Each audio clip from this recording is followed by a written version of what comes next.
Tony, thank you very much for joining us.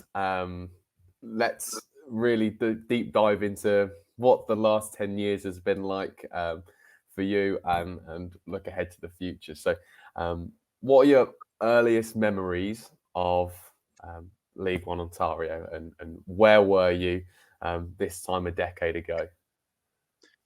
Well, thanks for inviting me to have this conversation. It's always nice to look back and see where we were, where we are, and what the future holds for our league and our players and referees. I remember being with a previous semi-pro league that I was working with, and then Dino Rossi came to me and said, "We're going to start a new league." And my first reaction was, "Here we go again," because we have this habit here in Canada of starting new leagues. And but knowing Dino a little bit at the time, and I put my trust in him that it was going to work. And I mean, it took me a whole 5 minutes to say yes. And I joined the league, and back in 2023, I think, 13. So, how did that? What was kind of you mentioned that it was very, very quick your decision. What was the pitch that the Dino said?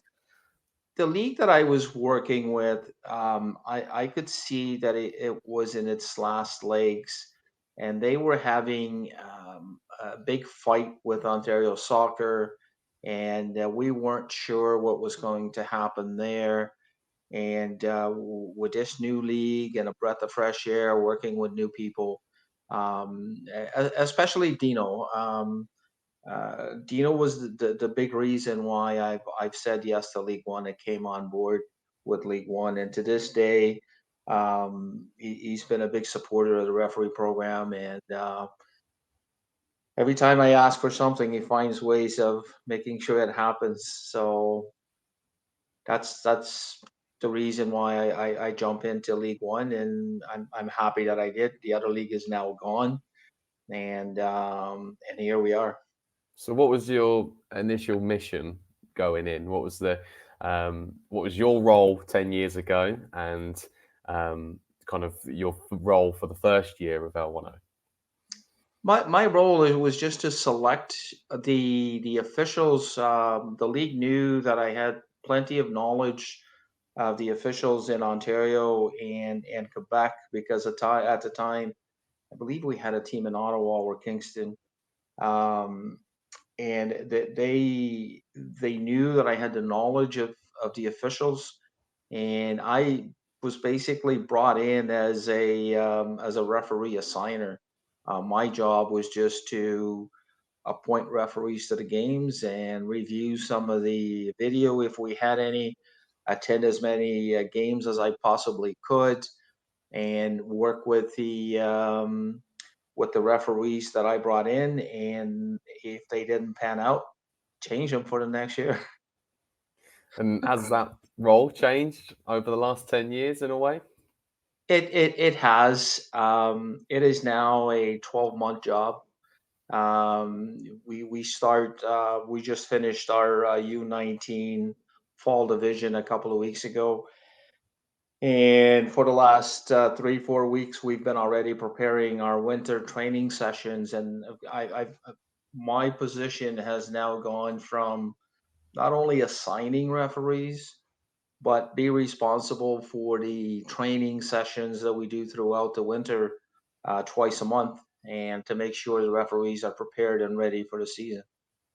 I think what you've said there sums up progression. But how would you say um, the the world of match officials has developed and grown over the last 10 years with the founding and then obviously the all the games and all of the seasons of L10 so far?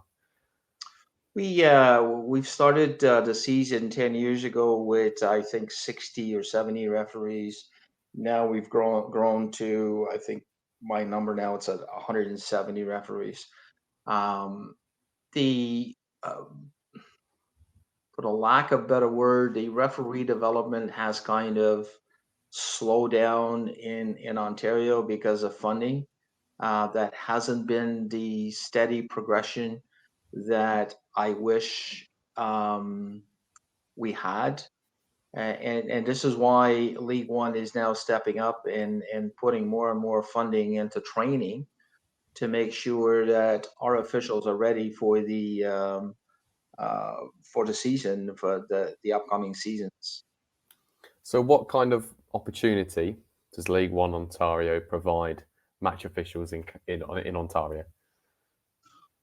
Well, if you look at our national list of referees with the Ontario officials and the next generation of referees for Canada Soccer as well, every one of those officials came through League One Ontario. They worked through League One. They were assessed and supervised in League One, and made an impression on Canada Soccer, and then got into or got promoted to either a national program or they're in the next gen program, which is the program below the national program that are working towards becoming national referees. Without a doubt in my mind, League One Ontario is the single most powerful reason as to why officials make it to the top. That there is no other leagues in Ontario that would provide the competition, the education to guide these referees to the top. From time to time, we even get referees from other provinces that come in and work for a couple of weeks here just to get a taste of a better competition, especially from the west, Saskatoon and Manitoba. They come in, they spend a week here or 2 weeks here, and they referee in our league to get better prepared for the challenges of the national program and the next gen program. Fantastic. So let's talk us through some of the highlights for over the last 10 years and the memories that stick out. Well, the one of the biggest highlights is how Philip Dujic, who is now an MLS full-time referee, came through our ranks, started doing um, not doing the high caliber games within League One, and then gradually moving into be the guy, the go-to guy for all the tough games that I had. And that's one of the biggest highlights is how he steady grew as a referee, as a person, and now he's in the MLS. But there are several highlights. Yusri Rudolph, who's on the national referee list, was one of our referees, and you've watched these referees grow from being a regional or a provincial referee and grow into the national program. Yusri's been in the national program for 6, 7, 8 years now. Um, and So there are a number of referees that have gone onto the national program. There are others that started as a regional referees or district referees, and they're now knocking on the door of the next gen program. Those are the highlights for me. How I watch these referees progress, get to the next level. I know, as I said to Dino the other day, it hurts me in the long run because we prepare and develop all these referees. And when I think I have a good crop of referees ready for the following season, Canada Soccer comes in and takes them away, which that's natural progression, and it makes me on one way on sad that I'm not going to have use of them on a regular basis. But on the other hand, the league, the training has done its job, and these referees are well on their way. Fantastic. Talk us through some of the challenges that perhaps the last 10 years have faced. We know COVID was a big impact, but yeah, obviously referees have to overcome a lot already, and when they're developing all the way through to the levels that you've just outlined. But what kind of challenges have you faced, and have match officials faced and overcame over the last 10 years? The biggest challenge that I face every year is with the expansion that we have. Every time we expand by 3, 4 teams, it requires more referees to come into the league. And every time we add new divisions and new youth divisions, not youth divisions, but the U19s and reserves, that is a challenge because I have to find referees to work in those leagues. So that's the biggest challenge. And then when COVID hit, it was a huge challenge because the first 2 years everything stopped, or a year and a half everything stopped. The good thing, or the commitment of the referees, even though we were not refereeing, we were doing a weekly Zoom call with all of the officials, and we would talk about anything from challenges that they have in their personal lives, from the we would talk about laws of the game. We just kept talking about soccer through COVID via Zoom, even though we couldn't. We knew we wouldn't be refereeing anytime soon, but it showed the commitment of these officials. And the challenge was to make sure that I stayed organized and making sure that on a weekly basis we had a good topic, we had a good speaker, just to keep everybody entertained. We even did uh, a physical training via Zoom, where we had an instructor. I believe he was in Ottawa, and he led practical sessions on Zoom so that it was not just listening and talking. They were actually doing some physical activities, and it was a challenge, but it was fun and it kept everybody engaged. Now, when we came back to the field, our referee registration we've lost close to 60% of our referees. Thankfully, at the top, it was not that bad. I was able to manage the schedule right after COVID.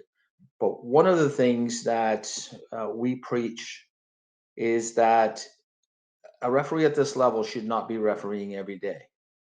At this level needs to have games, training, and at least one rest day. Well, when we're out of referees and the games need to go on, we were getting these referees to referee almost every day, and then they were tired.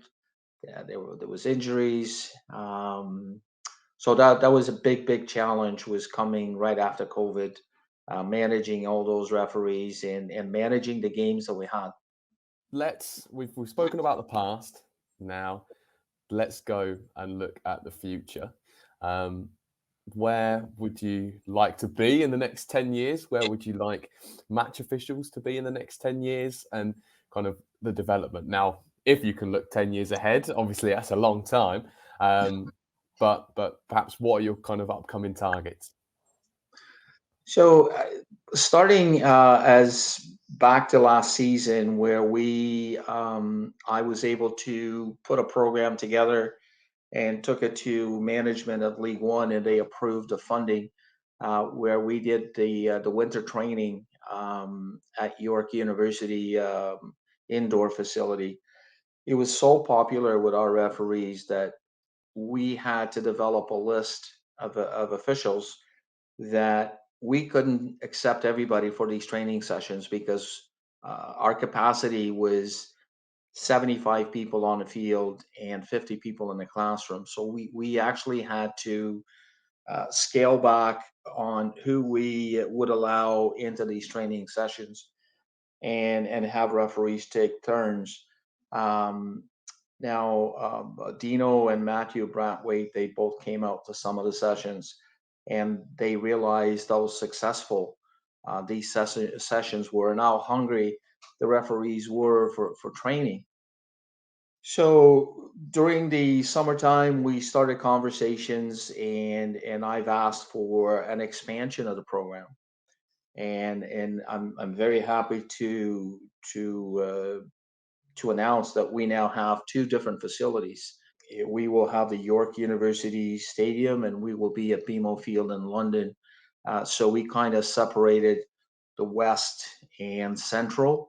We're still trying to see if we can find a place in Ottawa, because these indoor facilities are hard to get.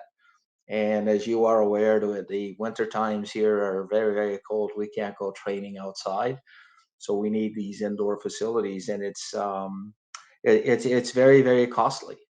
And it's unfortunate, but not all the stakeholders are participating in the funding of this. This is strictly League One funding this training, because League One realizes that how important this is for referees. We will have some good training. We have some excellent instructors that are going to come in, and they're going to work with these referees for an hour every time on the field, and then 2 hours in a classroom twice a month, and get them ready for the 2024 season, and hopefully to expand that for the 2025 season, where we're going to have somewhere in the East where we're going to do some training as well with the referees in the East. That's the immediate plan for the next 2 or 3 years.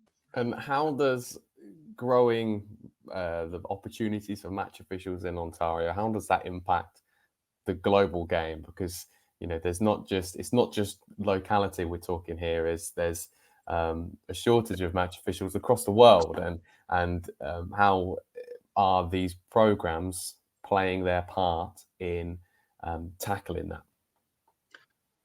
Well, the training that we do not only helps League One, especially here in Ontario, it helps every league, because these officials, when they have free time, and then in the university and college seasons, they go back and they referee those leagues as well.